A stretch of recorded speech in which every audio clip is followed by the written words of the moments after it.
So what happens when you take an elephant and you divide it by a moose? What do you get?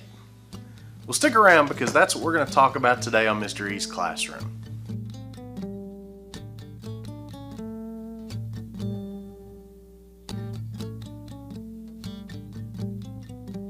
Hey ladies and gentlemen, Mr. E here. Today's going to be the second video of two videos on the progressive presidents. Before we dive into our essential question and the rest of this section, I wanted to do just a quick recap of the characteristics of progressive presidents. Remember that there were three progressive presidents: Theodore Roosevelt, Howard Taft, and Woodrow Wilson. Each of these had basically some similar characteristics. Number one was that they used their power as president for the good of the nation. The second one was they were powerful individuals and they're also very involved. And third is they wanted to regulate industry to give power back to the people. Today we're going to look at Taft and Wilson. Specifically, we're going to look at how did Taft and Wilson's domestic policies compare to the original progressive president Theodore Roosevelt. So if you'll remember from the last section, there was a little bit of a power transition after Theodore Roosevelt served out his what he called second term. Even though technically it was really only his first elected term, he handpicked his successor, William Howard Taft, his buddy. Roosevelt told the American people that Taft was the guy to vote for because Taft would continue on with some of the things that Roosevelt really started. Remember the square deal and the 3 C's of the square deal. Well, what actually happened? When Taft comes in as president, he basically starts out continuing a lot of Roosevelt's policies.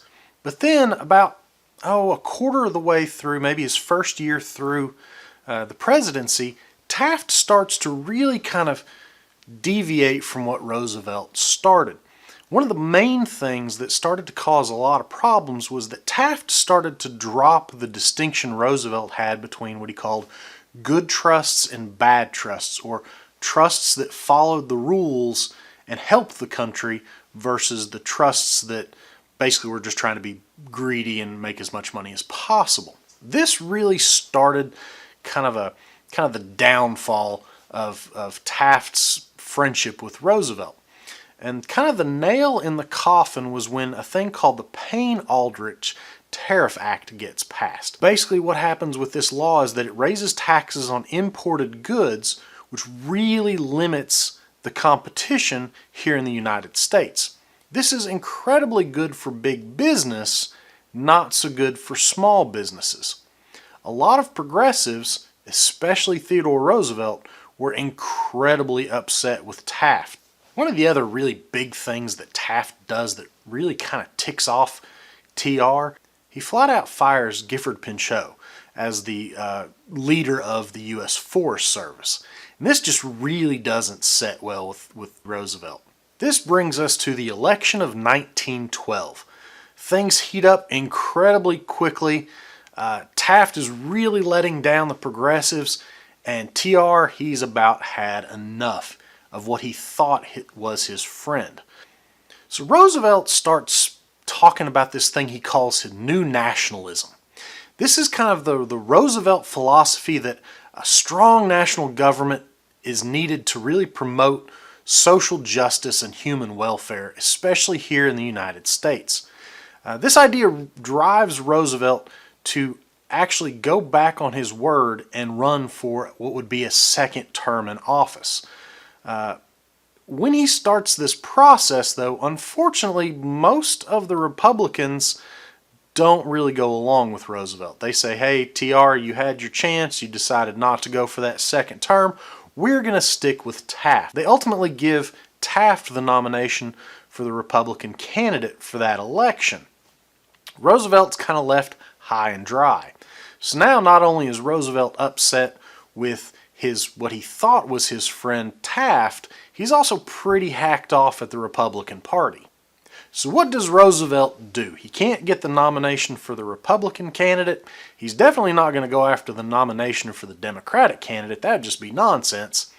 Roosevelt decides to start his own political party. He calls it the Progressive Party. or it gets the nickname the Bull Moose Party. In a speech, Roosevelt said to some of his constituents, "I feel as strong as a bull moose." And that name kind of sticks in the Bull Moose Party. So the election of 1912, you basically have three candidates running. For the Republicans, you have William Taft. He's going to go after a second term as president. Then you have this new political party that shows up with an incredibly famous candidate, the Progressive Party, with Theodore Roosevelt. The Democrats elect to go with a candidate named Woodrow Wilson. Wilson doesn't have a lot of political experience, but he is incredibly well liked by most Democrats. He gets the nomination. So I'm going to do a little bit of cross-curricular activity. I'm going to go all math teacher on you real quick. I have a presidential election math equation for you to try to solve. Can you solve this equation? If you take an elephant and you divide it by a moose, what do you get? The answer is you wind up with a donkey, or more accurately, you wind up with a Democratic president. With the Republican vote being split by Roosevelt, Wilson really doesn't have to work all that hard to win this election. If you'll remember, when it comes to choosing the president can win an election by just having the majority of the votes. There isn't really a set percentage that they have to have. They just have to wind up with the most at the end. Because Roosevelt decided to run, that essentially split the Republican votes. Half the Republicans voted for Taft, the other half of the Republicans wound up going to the new Progressive Party and voting for TR. Well, all of the Democrats voted for Wilson. This gave Wilson a distinct advantage in that he wound up with the majority of the votes. He had the most votes in the end because the Democratic Party wasn't split. When Wilson wins that election, he becomes the de facto leader of the progressive movement. He comes into office as president with this idea he called New Freedom. Under the New Freedom idea, there are three things. Number one was that Wilson really wanted to see a strong government that could help the people. Number two was being incredibly antitrust. Wilson did not like trusts. And number three was Wilson wanted more freedom for small businesses. He kind of went with the idea that the more businesses were out there, the more competition, and that would be better for the people in general. So under this idea of the new freedoms, a whole bunch of stuff happens. From the get-go, Wilson really starts to use the power of the government to try to help small businesses. The first big thing was the Underwood Tariff Act. The Underwood Tariff Act cut tariffs from right around 40% to less than 25%. This meant that there could be a lot more competition because of other countries wanting to try to sell stuff here in the United States. It also helped to create what was called a graduated income tax. Wealthier people wound up paying a higher percentage of taxes, mostly because they could afford it. Under the New Freedoms, Wilson also got the 16th Amendment passed. Probably one of the biggest points of the 16th Amendment was that it gave Congress the authority to collect an income tax, hence the Underwood Tariff Act with its graduated income tax, where the wealthier paid a higher percentage.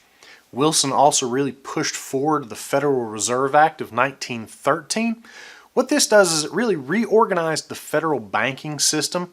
It put the federal government in charge of the nation's money supply. Why is this important? Well, basically, the way things were before 1913 was that a very small handful of individuals had enough economic power because of their vast wealth and fortune that they could really cause some serious problems for the U.S. economy if they wanted to. With the Federal Reserve Act, though, it gives the government the power to really regulate the economy to make sure that one individual or one bank or one region of the country couldn't screw the whole thing up for everybody else. Wilson also set up the Federal Trade Commission, the FTC. This monitors business practices and really kept monopolies from being able to form.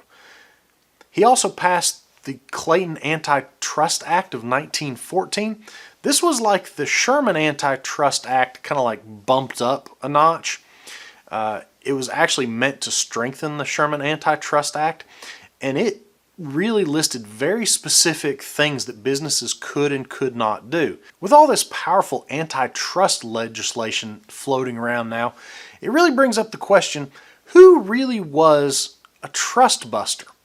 If you look at it, Roosevelt is considered the original trust buster. Under his presidency, he broke up 41 trusts. But also remember, Roosevelt had a distinction between good trusts and bad trusts. He was more of a trust regulator. Taft comes along, and Taft kind of dumps that distinction between good and bad. Taft actually, as president, breaks up 90 trusts, which is an improvement. You can make the argument that Taft was a bigger trust buster than Roosevelt. Then Wilson comes along. Under Wilson's presidency, 203 trusts get split up. Wilson was an incredibly big trust buster. He said trusts across the board were bad for the economy. We needed those small individual businesses to drive competition. So when you look at it, the true trust buster is really going to be Wilson. Here are some takeaways from today's video. Number one, Taft was really somewhat of a letdown. He did not excel as a progressive president. Number two, Roosevelt really kind of shot himself in the foot when he decided to try to split the Republican vote. And lastly, number three, Wilson was full-on progressive president, and he seriously got things done. And guys, that wraps up the progressive presidents. As always, hopefully you got good notes and be ready for that quiz. And until next time, remember, don't ever stop learning.